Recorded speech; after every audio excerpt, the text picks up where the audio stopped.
Sabi nila, mahirap daw makipagsosyo, lalong-lalo na sa kamag-anak. Definitely, dahil kung nag-away kayo, damay ang buong pamilya. Sa bagay, pero bakit itong magpinsan na to? Parang okay naman sila and they seem to be enjoying themselves. Siguro dahil sa linya ng business nila, no? Paano naman, Angel, pagbibiding ang pinasok nila? Alam mo, mismong kutsara at tinidor, binubudburan nila ng beads. Wow!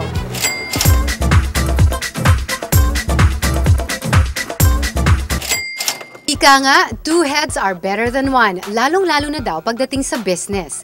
Hindi na ito bago sa mga negosyong aming naitampok. May mag-asawa, may magkaibigan, ngayon naman, magpinsan ng click na tandem. Taong 2006 nang sinimula ng magpinsan na sina Lia Arellano at Carrie Cordero ang kanilang pagbibids. Pinangalanan nila itong Creative Outlet. Isa sa mga una nilang customer ay mga kamag-anak din na kinakasal. Isama mo pa ang mga native earrings, necklaces at mga rosaries. November 2006, niregaluhan ako ng mama ko ng 3,000 worth of shopping money sa isang bead store. So doon na nag-start yon. Yung 3,000 na yon, ginawa ko ng mga necklaces, mga earrings, mga accessories. Before the end of December, yung 3,000 na yon, na-convert ko na to 10,000. So doon na nag-start. Lumaki na ng lumaki, paikot na lang siya ng paikot. Isang expert specialist sa isang US-based company si Lia at kapag nasa opisina siya, ang pinsan naman niyang si Carrie ang bahala sa pagbibid. Para kay Carrie, hindi lamang daw ito magandang pagkakitaan. Nagsisilbi din daw itong therapy sa kanyang sakit na psoriasis, isang uri ng sakit sa balat. Beading helped me lessen yung pag-scratch ko.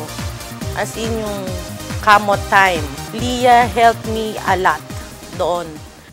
Ang beading moments, naging bonding moments din ng magpinsan.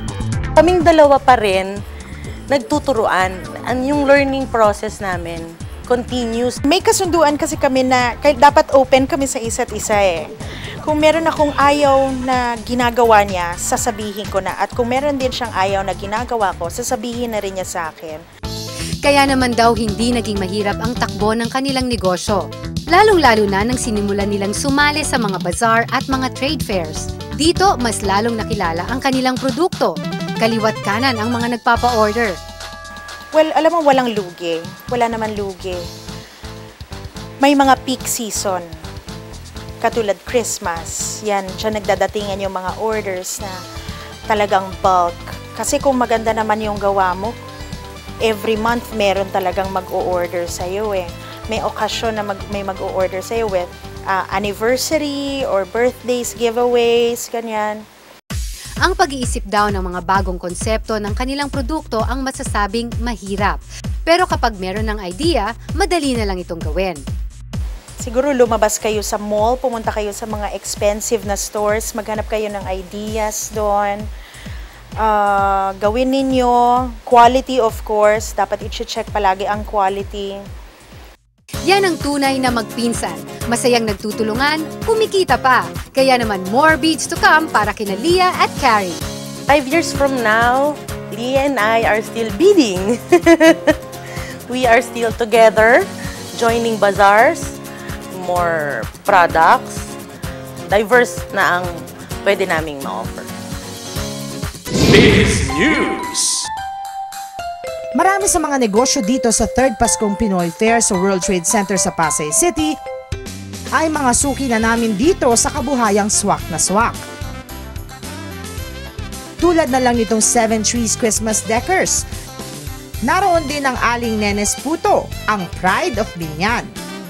At ang First Food Link na Sulit Pinoy. Lahat sila at ang iba pang negosyo dito sa Paskong Pinoy na ikwento na namin sa inyo. Now that Christmas is just around the corner, eto sila uli para ipakita rin na pang all year round din ang kanilang produkto. Para sa Swak Biz News, Catherine De Castro.